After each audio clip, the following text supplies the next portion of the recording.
بسم اللہ الرحمن الرحیم۔ السلام علیکم۔ تمہیں یہ تو معلوم ہے کہ عبد الملک کے ساتھ میرے تعلقات کتنے گہرے تھے، حاذق نے کہا۔ تمہیں اندازہ نہیں کہ ہم کس حد تک ایک دوسرے کے ہمراز تھے۔ میں تمہیں ایسی بات بتانے لگا ہوں کہ جس کا ذکر کسی کے ساتھ نہ ہو، ورنہ ہم تینوں قتل ہو جائیں گے۔ بات یہ ہے کہ عبد الملک نے شہدر سے کچھ دور ایک جگہ بہت بڑا خزانہ چھپایا تھا۔ میں اس کے ساتھ تھا اور ہمارے ساتھ ایک اور دوست تھا۔ عبد الملک مجھے باطنی سمجھتا تھا اور قابل اعتماد دوست بھی۔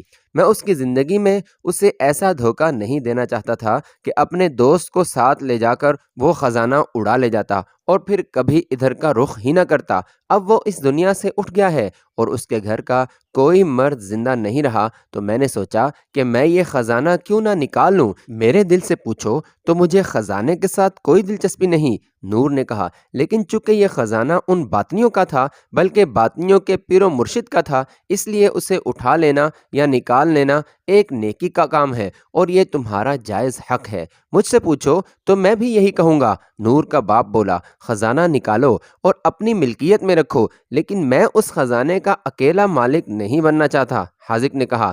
تم نے اپنی بیٹی کا ہاتھ میرے ہاتھ میں دیا ہے، خزانے پر میرا اتنا حق نہیں جتنا تم دونوں کا ہے۔ نور پر ان لوگوں نے جو ظلم ڈھائے ہیں، میں اس کی یہ قیمت دے سکتا ہوں کہ ان لوگوں کا خزانہ نور کے قدموں میں رکھ دوں۔ میں تمہیں اپنے ساتھ رکھوں گا۔ یہ بھی تو سوچو، نور کے باپ نے کہا، یہ سارا خزانہ لوٹ مار کا ہے۔ نہ جانے یہ لوگ کب سے قافلوں کو لوٹ رہے ہیں اور یہ خزانہ اکٹھا کر رہے ہیں۔ اس خزانے کو نکال ہی لینا چاہیے۔ خزانہ تو سمجھو نکل آیا۔ اب میں وہ بات کہنے لگا ہوں جو بہت ہی ضروری ہے۔ ہم جب خزانہ نکالنے جائیں گے تو تم دونوں ہمارے ساتھ ہوگے، پھر ہم نے یہاں واپس نہیں آنا، ورنہ خزانہ چھپانا مشکل ہو جائے گا۔ ہم وہیں سے اصفہان چلے جائیں گے، جہاں ہمیں جاننے اور پہچاننے والا کوئی نہیں ہوگا۔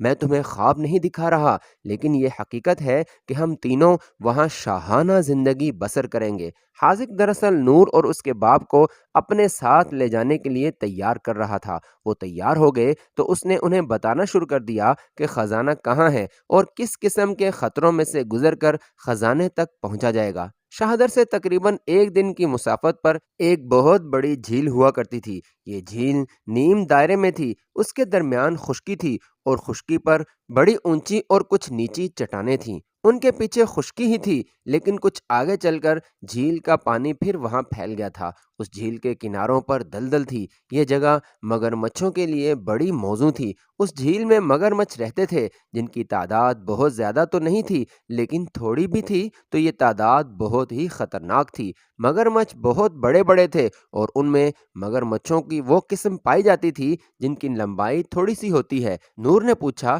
کہ ان مگرمچھوں سے کس طرح بچا جائے گا، تو حاذق نے بتایا کہ اس کا انتظام وہ کرے گا اور یہ انتظام انہیں جھیل پر پہنچ کر دکھایا جائے گا، لیکن یہ بھی کہا کہ انہیں جان کے خطرے کے لیے تیار رہنا چاہیے۔ خزانہ ایسی چیز ہے کہ انسان جان کا خطرہ بھی مول لے لیا کرتا ہے۔ باپ بیٹی ان خطروں میں کودنے کے لیے تیار ہو گئے اور حاذق نے انہیں بتا دیا کہ کس روز روانہ ہونا ہے۔ اس نے انہیں یہ بھی بتایا کہ روانگی کا مطلب ہوگا کہ وہ شہدر کو ہمیشہ کے لیے خیر آباد کہہ جائیں گے۔ 2 دنوں بعد نور اور اس کا باپ گھر سے نکلے تو ان کے ساتھ گھر کا کچھ ضروری سامان تھا۔ وہ ہمیشہ کے لیے شہدر سے نکل رہے تھے۔ کسی نے ان کی طرف توجہ نہ دی کہ یہ کیا اٹھا کر لے جا رہے ہیں، اور کسی کو ذرا سا بھی شک نہ ہوا کہ یہ آج واپس نہ آنے کے لیے جا رہے ہیں۔ شہر سے نکل کر وہ اپنی کھیتیوں میں گئے اور وہاں رکے نہیں۔ کام کرنے والے نوکروں نے کچھ دیر بعد آنا تھا۔ وہ چلتے چلے گئے اور حاذق کے گھر پہنچے۔ ایسے ہی طے کیا گیا تھا۔ حاذق ان کا منتظر تھا۔ کچھ دیر بعد حاذق کا دوست بھی آ گیا۔ انہوں نے سارا دن وہیں گزارا۔ حاذق اور اس کا دوست باہر چلے گئے تھے کیونکہ انہوں نے بہت سے انتظامات کرنے تھے۔ شام گہری ہو گئی تو شہدر کے تمام دروازے بند ہو گئے اور شہر باہر کی دنیا سے کٹ گیا۔ شہر سے تھوڑی ہی دور چھوٹے سے ایک گاؤں سے ایک گھڑ گاڑی نکلی۔ یہ گھڑ گاڑی حاذق کے گھر سے نکلی تھی۔ یہ کوئی شاہانہ بھگی نہیں تھی، بلکہ بار برداری والی تھی۔ اس پر تازہ کٹی ہوئی ہری فصل کے چند ایک گٹھے لدے ہوئے تھے اور کچھ گھریلو سامان تھا، جس میں 2-3 چارپائیاں بھی تھیں۔ گھوڑوں کی باگیں حاذق کے ہاتھ میں تھیں اور اس کے ساتھ اس کا دوست بیٹھا ہوا تھا۔ پیچھے سامان پر نور اور اس کا باپ سوار تھے۔ اس سامان کے ساتھ 5 بھیڑیں بھی تھیں جو ان کی گاڑی میں جا رہی تھیں۔ حاذق نے نور اور اس کے باپ کو بتایا تھا کہ یہ سامان نئی جگہ لے کر جانا بہت ضروری ہے، یہ اس لیے ساتھ لے جایا جا رہا ہے کہ خزانے کے بکس اس سامان کے نیچے چھپائے جائیں گے۔ خزانے والی جگہ سے اصفہان تک کئی دنوں کی مسافت تھی اور لٹیروں کا بھی خطرہ تھا۔ بھیڑوں کے متعلق اس نے بتایا کہ یہ جھیل پر جا کر بتائے گا۔ جھیل تک کا سفر تقریباً 1 دن کا تھا، لیکن حاذق نے کچھ دور جا کر گھوڑے دوڑا دیے اور یہ سفر تیزی سے کم ہونے لگا۔ گھوڑے بڑے ہی تندرست اور اچھی نسل کے تھے، راستہ صاف تھا، اس لیے ان کی رفتار تیز ہی ہوتی چلی جا رہی تھی۔ آدھے راستے میں حاذق نے گاڑی روک لی تاکہ گھوڑے ذرا دم لے لیں۔ آدھی رات کے بعد وہ جھیل کے کنارے پہنچ گئے۔ حاذق نے گاڑی کو جھیل کے کنارے سے کچھ دور دور رکھا تھا کہ مگرمچھ گھوڑوں پر لپک نہ سکیں۔ مگرمچھ پانی میں اپنا شکار پکڑا کرتا ہے، خشکی پر آ کر وہ شکار نہیں کھیلا کرتا۔ حاذق نے ایسی جگہ گاڑی روکی جہاں 4-5 کشتیاں کنارے پر رکھی ہوئی تھیں۔ یہ پانی میں نہیں بلکہ خشکی پر تھیں۔ سب گھوڑا گاڑی سے اترے۔ حاذق نے سامان میں سے 4 بڑی مشعلیں نکالیں اور چاروں کو جلا لیا۔ ان کے دستے 1-1 گز سے زیادہ لمبے تھے اور ان کے شعلے تو بہت ہی اوپر جا رہے تھے۔ حاذق نے ایک ایک مشعل سب کو دے دی۔ اب چاروں ہاتھوں میں ایک ایک مشعل تھی۔ وہ جھیل کے کنارے پڑی ہوئی کشتیوں کے قریب گئے۔ وہ کشتیاں تو بالکل ٹوٹ گئی تھیں۔ ان سب میں سے ایک کشتی بڑی بھی تھی اور صحیح سلامت بھی تھی اور اس میں 2 چپو لگے ہوئے تھے۔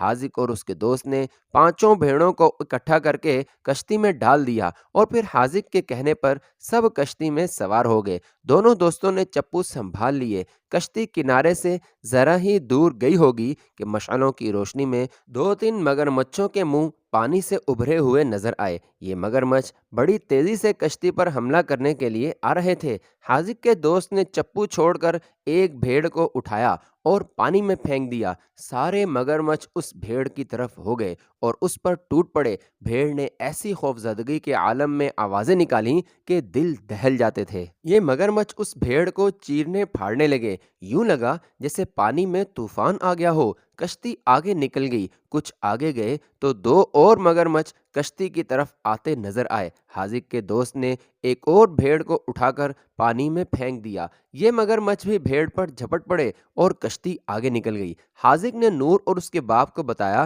کہ اب مگرمچھوں کا کوئی خطرہ نہیں رہا، کیونکہ جھیل کے سارے مگرمچھوں کو پتہ چل گیا تھا کہ پانی میں کوئی نیا شکار آیا ہے۔ وہ سب تیزی سے تیرتے اپنے ان ساتھیوں تک جا پہنچے جو ان بھیڑوں کو چیر پھاڑ رہے تھے۔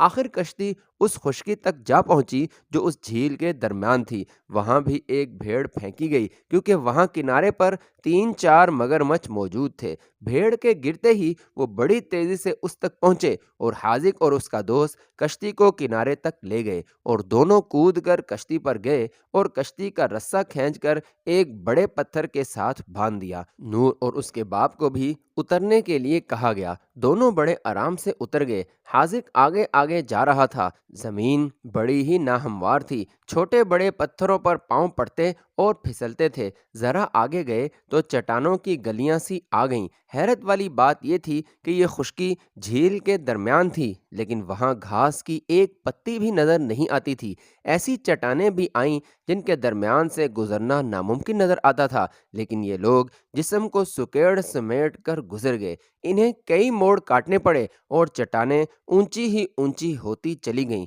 قدرت نے ان چٹانوں کی شکل و صورت ایسی بنا رکھی تھی کہ یہ انسان معماروں کی بنی ہوئی لگتی تھیں۔ بعض جگہوں پر گلیاں اتنی تنگ تھیں اور چٹانیں اتنی اونچی کہ وہاں دم گھٹتا تھا اور یوں لگتا تھا جیسے یہ چٹانیں آگے بڑھ کر ان انسانوں کو کچل ڈالیں گی۔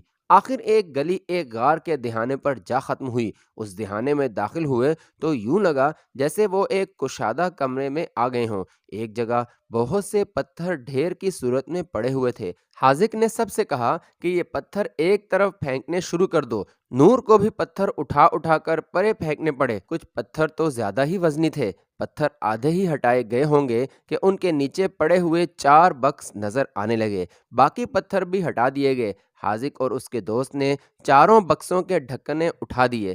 بس مکفل نہیں تھے۔ جب ڈھکنے اٹھے تو نور اور اس کے باپ کو تو جیسے غشی آنے لگی ہو۔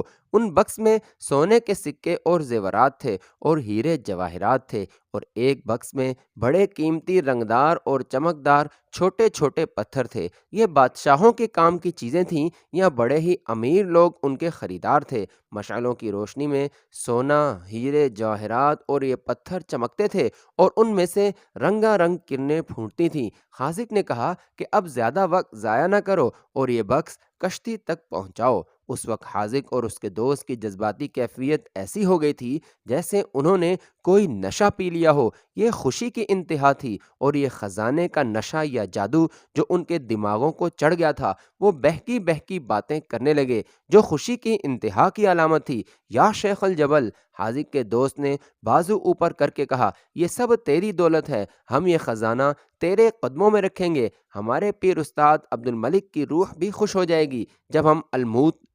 حاذق بولتے بولتے چپ ہو گیا اور لہجہ بدل کر بولا، بکس جلدی اٹھاؤ، ہمیں اصفہان پہنچنا ہے۔ نور کے باپ نے ان دونوں کی باتیں سن لی تھی۔ حاذق نے اپنے دوست کی طرف دیکھا اور نور کے باپ نے منہ پھیر لیا جیسے اس نے کچھ سنا ہی نہ ہو۔ اسے یقین ہو گیا کہ یہ دونوں باطنی ہیں اور یہ خزانہ الموت لے جائیں گے۔ نور کے باپ کو یہ معلوم نہیں تھا کہ اس کے اور اس کے بیٹی کے ساتھ کیا سلوک کریں گے۔ اس نے بڑی تیزی سے سوچ لیا کہ کیا کرنا ہے۔ بکسوں کے دونوں طرف لوہے کے کنڈے لگے ہوئے تھے جنہیں پکڑ کر بکس اٹھائے جاتے تھے۔ ایک بکس حاذق اور اس کے دوست نے ادھر ادھر سے پکڑ کر اٹھا لیا اور دوسرا بکس نور اور اس کے باپ نے اٹھا لیا۔ بکس وزنی تو تھے لیکن وہ اٹھا کر باہر لے آئے۔ اب ان کے لیے چلنا خاصا دشوار ہو گیا تھا، لیکن وہ بکسوں کو کہیں اٹھاتے اور کہیں گھسیٹتے دھکیلتے جھیل تک لے آئے۔ انہوں نے یہ دونوں بکس کشتی میں رکھ دیے۔ نور کے باپ نے دیکھا کہ کشتی کا اگلا حصہ خشکی پر تھا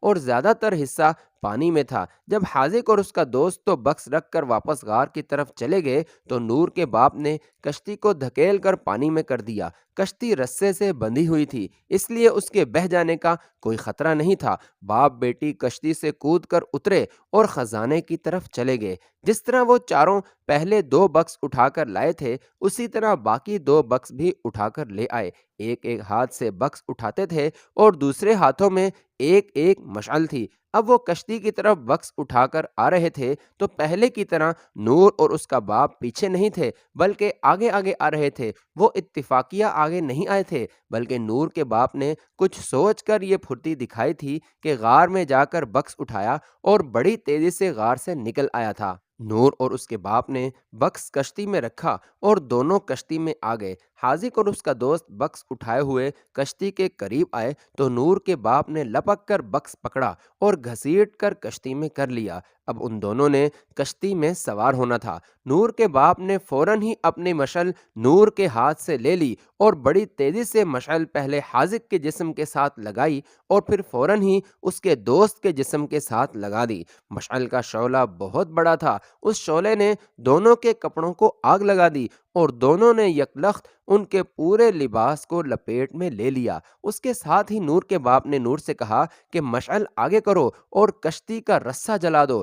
رسہ بندھا ہوا تھا جسے کھولنے کے لیے نور یا اس کے باپ کو کشتی سے اترنا تھا، لیکن اتنا وقت نہیں تھا۔ نور نے مشعل آگے کر کے رسے کے درمیان لگا دی۔ فوراً ہی رسہ جل گیا اور کشتی پانی میں آ گئی، لیکن آہستہ آہستہ چل پڑی۔ حاذق اور اس کے دوست کے کپڑوں کو آگ لگی تو وہ دونوں پانی میں کود گئے۔ آگ تو بجھ گئی لیکن ان کے جسم جل گئے تھے، جن پر پانی پڑا تو تکلیف بڑھنے لگی۔ آخر وہ دونوں نوجوان اور دلیر آدمی تھے۔ پانی میں ہی دونوں نے اپنی اپنی تلوار نکالی اور کشتی کی طرف لپکے۔ اتنی سی دیر میں نور اور اس کے باپ نے مل کر تیزی سے چپو مارے تو کشتی کنارے سے دور آ گئی، لیکن وہ دونوں بھی کشتی کے قریب آ گئے۔ نور کے باپ نے نور سے کہا کہ دونوں چپو سنبھالو اور کشتی کو رکنے نہ دینا۔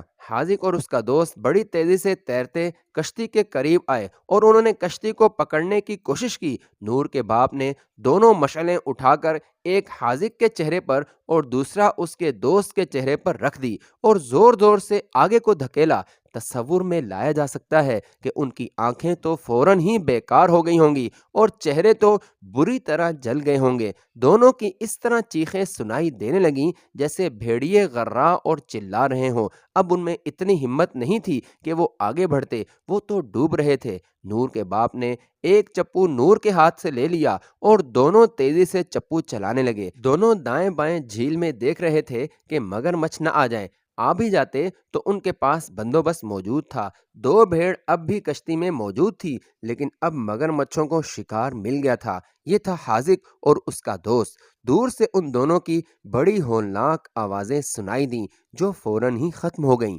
یوں لگتا تھا جیسے دونوں کو مگرمچھوں نے پکڑ لیا ہو۔ مشعلوں کی روشنی وہاں تک نہیں پہنچ سکتی تھی۔ کشتی میں مشعلیں کھڑی رکھنے کا انتظام تھا۔ نور کے باپ نے دونوں مشعلیں ان جگہوں میں پھنسا دی تھیں۔ نور کے باپ نے یہ کوشش نہ کی کہ کشتی کو اس جگہ تک لے جائے جہاں سے انہوں نے کشتی لی تھی اور جہاں گھوڑا گاڑی کھڑی کی تھی۔ ان دونوں نے کشتی کو قریبی کنارے پر لگا دیا اور اتر آئے۔ دونوں نے پورا زور لگا کر کشتی کو اتنا کھینچا کہ کشتی خشکی پر آ گئی۔ باپ نے نور سے کہا کہ وہ کشتی کے قریب کھڑی رہے اور اگر کشتی پانی میں جانے لگے تو اسے پکڑ کر کھینچ لائے۔ وہ خود گھوڑا گاڑی لینے چلا گیا۔ اب وہ ہر خطرے سے نکل آئے تھے۔ نور کا باپ گھوڑا گاڑی وہیں لے آیا اور کشتی کے قریب روک کر باپ بیٹی کشتی سے بکس اتارنے لگے۔ وہ علاقہ ایسا تھا جہاں سے کسی انسان کا گزر نہیں ہوتا تھا، کیونکہ یہ علاقہ کسی راستے میں نہیں آتا تھا اور خطرناک بھی اتنا تھا کہ ادھر سے کوئی گزرتا ہی نہیں تھا۔ دونوں نے زور لگا کر چاروں بکس گھوڑا گاڑی میں لاد دیے اور سوار ہو گئے۔ گھوڑوں کی باگیں باپ نے سنبھال لیں اور گاڑی شہدر کی طرف موڑ کر چل پڑے۔ نور ابھی تک دیکھ رہی تھی کہ باپ یہ خزانہ کہاں لے جاتا ہے۔ نور کی توجہ دراصل خزانے پر تھی ہی نہیں، وہ بہت بڑے صدمے سے دوچار تھی۔ اسے جس کے ساتھ روحانی محبت ہو گئی تھی اسے وہ اپنے ہاتھوں جلا کر اور ڈبو کر جا رہی تھی۔ حاذق کے خیال سے اور اس کے انجام سے اسے اتنا شدید صدمہ ہوا کہ اس کے آنسو بہہ نکلے اور پھر وہ بسک سبک کر رونے لگی۔ روتی کیوں ہو؟ باپ نے نور سے کہا۔ کیا ہمیں خوش نہیں ہونا چاہیے کہ ہم بہت بڑے دھوکے سے بچ گئے ہیں؟ یہ باطنی تھے اور سیدھے الموت جا رہے تھے۔ مجھے تو یہ راستے میں ہی قتل کر دیتے اور تمہیں وہاں لے جا کر حسن بن صباح کے حوالے کر دیتے اور وہ ابلیس تمہیں اپنی جنت کی حور بنا دیتا۔ آج تم ایک خامند کی تلاش میں ہو، وہاں ہر روز تمہارا ایک نیا خامند ہوتا۔ اللہ کا شکر ادا کرو جس نے ہمیں اس ذلت سے بچایا ہے۔ خدا کی قسم مجھے اس خزانے کی خوشی نہیں، خوشی ہے تو یہ ہے کہ میں آخر تمہیں بچا لایا ہوں۔ نور کو اصل غم تو یہ تھا کہ اس کی قسمت میں یہی لکھا گیا تھا کہ ایک فریب کار کے چنگل سے نکلے تو ایک اور فریب کار کے جال میں آ جائے۔ نور کے لیے یہ صدمہ برداشت کرنا کوئی آسان کام نہیں تھا۔ بہرحال اس نے یہ انتہائی تلخ گھونٹ نگلنے کی کوشش شروع کر دی اور باپ اسے سمجھاتا بجھاتا گیا، پھر اسے امید بھی دلاتا تھا کہ اس کے لیے ایک مرد حق یقیناً منتظر ہے۔ اللہ نے جہاں اتنا کرم کیا ہے وہاں وہ یہ کرم بھی ضرور کرے گا کہ نور کی شادی ہو جائے گی۔ نور کے باپ نے گھوڑے دوڑا دیے۔ وہ بہت جلدی شہدر پہنچنا چاہتے تھے۔ راستے میں وہ ایک جگہ رکے۔ گاڑی میں کھانے پینے کا سامان موجود تھا۔ گھوڑوں نے سستا لیا اور باپ بیٹی نے کھا پی لیا اور پھر گاڑی میں سوار ہوئے اور باپ نے گھوڑے دوڑا دیے۔ دن تقریباً آدھا گزر گیا تھا۔ سنجر اپنے دفتر میں بیٹھا روزمرہ کے کام کاج میں مصروف تھا۔ اس کے ذمے بڑا ہی نازک اور پیچیدہ کام تھا۔ اس نے اس شہر کو از سر نو آباد کرنا تھا اور اس شہر کو باطنیوں سے صاف بھی کرنا تھا۔ دربان نے اسے اطلاع دی کہ باہر ایک آدمی آیا ہے جس کے ساتھ ایک بڑی خوبصورت اور جوان سال لڑکی ہے اور وہ گھوڑا گاڑی پر آئے ہیں۔ دربان نے بتایا کہ یہ وہی باپ بیٹی ہیں جنہیں کچھ عرصہ پہلے یہاں ایک مکان دیا گیا تھا اور زمین بھی دی گئی تھی۔ سنجر نے کسی حد تک بے دلی سے کہا کہ انہیں اندر بھیج دو۔ اس نے غالباً یہ سوچا ہوگا کہ اپنی کسی ضرورت کی خاطر آئے ہوں گے۔ دربان نے باہر جا کر انہیں کہا کہ وہ اندر چلے جائیں، لیکن نور کے باپ نے کہا کہ وہ اندر نہیں جانا چاہتے، سلطان خود باہر آئے۔ سنجر کو جب یہ بتایا گیا کہ باپ بیٹی اسے باہر بلا رہے ہیں تو سنجر جھنجھلاہٹ کے عالم میں باہر آ گیا۔ نور کے باپ نے اسے کہا کہ وہ گھوڑا گاڑی تک چلے۔ اس وقت سنجر نے قدرے اکتاہٹ سے کہا کہ آخر بات کیا ہے؟ وہ کسی کو یہ اجازت نہیں دے سکتا کہ کوئی اسے جہاں لے جانا چاہے وہ اس طرف چل پڑے۔ نور اور اس کا باپ کچھ بھی نہ بولے اور اسے گھوڑا گاڑی تک لے گئے۔ نور کے باپ نے گاڑی پر جا کر چاروں بکس کھول دیے اور سلطان کو اشارہ کیا کہ وہ اوپر آ جائے۔ سنجر پہلے ہی اکتایا ہوا تھا، وہ غصے کی حالت میں گھوڑا گاڑی پر چڑھا اور جب اس نے کھلے ہوئے بکس دیکھے تو اس پر کچھ اور ہی کیفیت طاری ہو گئی۔ یہ مال کہاں سے آیا ہے؟ سنجر نے ہکلاتی ہوئی زبان سے پوچھا اور جواب کا انتظار کیے بغیر کہا، یہ تو بے انداز اور بے حد قیمتی خزانہ ہے، یہ میں سلطان کو اندر بیٹھ کر بتاؤں گا کہ یہ مال کس طرح آیا ہے۔ نور کے باپ نے کہا، یہ سارا مال نہ آپ کا ہے نہ میرا، بلکہ یہ سلطنت سلجوکیہ کا مال ہے اور یہ وہ خزانہ ہے جو یہ باطنی ابلیس قافلوں سے لوٹتے رہے ہیں۔ سنجر نے فوراً چاروں بکس اٹھوائے اور اپنے کمرے میں رکھوا دیے۔ پھر اس نے باپ اور بیٹی کو اپنے پاس بٹھا کر پوچھا کہ یہ خزانہ کہاں سے آیا ہے۔ نور کے باپ نے اسے ساری داستان سنا ڈالی۔ میں تمہیں اس میں سے دل کھول کر انعام دوں گا۔ سنجر نے کہا، میں اس سے ایک ذرہ بھی نہیں لوں گا۔ نور کے باپ نے کہا، یہ سلطنت کی ملکیت ہے اور یہ اللہ کی امانت سمجھ کر استعمال کی جائے۔ میں اپنا انعام لے چکا ہوں، مجھے مکان مل گیا ہے اور زمین بھی مل گئی ہے، مجھے اور کچھ نہیں چاہیے۔ داستان کو آپ کو اس مقام پر لے چلتا ہے جہاں عبید عربی کی نشاندہی پر بڑھئی اور سبزیوں کے تاجر کو پکڑا گیا اور ایک روز کے بعد انہیں جلاد کے حوالے کر دیا گیا تھا۔ سالار اوریزی نے عبید عربی کو بڑے پیار اور شفقت سے اپنے پاس بٹھایا اور اس سے پوری بات سنی تھی، اور عبید عربی نے اسے اپنی داستان سنائی تھی جو وہ شافیہ کو سنا چکا تھا۔ اس کا یہ بیان پچھلے سلسلے میں تفصیل سے پیش کیا جا چکا ہے۔ میں تم سے ایک بات پوچھنا چاہتا ہوں، کیا ان دونوں کے علاوہ تم ایسے آدمی بتا سکتے ہو جو وسم کوہ میں موجود ہوں؟ نہیں قابل احترام سالار، عبید عربی نے کہا، ضرور ہوں گے، لیکن یہ ضروری نہیں ہوتا کہ کسی جگہ ہر باطنی دوسرے باطنیوں کو جانتا ہو۔ حسن بن صباح کے بعض فدائیوں کو یوں چھپا کر رکھا جاتا ہے کہ کوئی دوسرا فدائی بھی اسے جانتا نہیں۔ میں چونکہ آپ کو قتل کرنے کے لیے آیا تھا، اس لیے میں انہی دونوں آدمیوں سے واقف ہو سکا جن کے ذمے مجھے پناہ میں رکھنا تھا۔